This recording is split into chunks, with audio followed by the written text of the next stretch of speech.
While we're all staying home, I decided to tackle a corner of my garden that's been bothering me for a long time. Since we bought the house, there's been a dense patch of non-native winter aconite at the edge of the property. Recently, I also noticed the horribly invasive lesser celandine. And there's always some garlic mustard. The only way to deal with it at this point is to dig it all out, being sure to get below the tubers and roots of these persistent plants.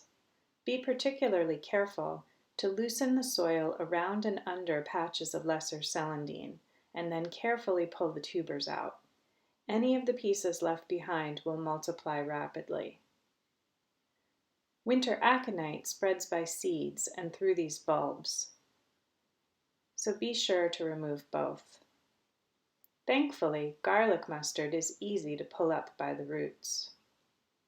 All of this material should be bagged and thrown away so that it doesn't spread again.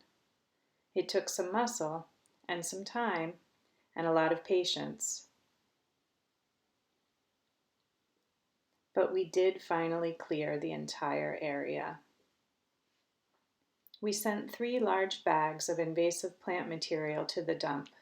Then it was time to loosen the compacted soil and dig out the bricks and asphalt and other assorted artifacts. We used a rake to even out some of the low and high areas. Then we incorporated some leaf mulch. Just in time, my plants had come.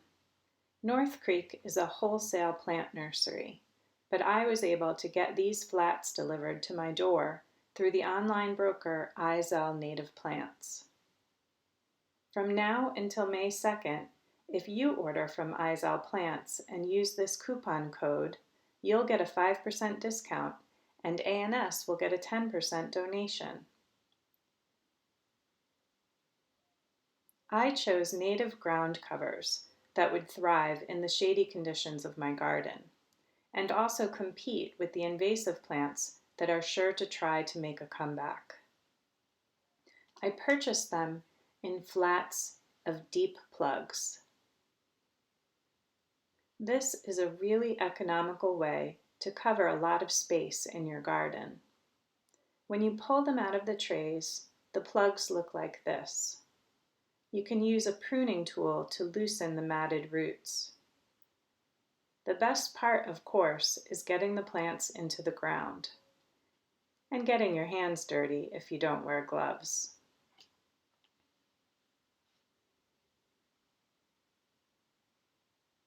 To establish the garden cover quickly, we planted the plugs about 12 inches apart.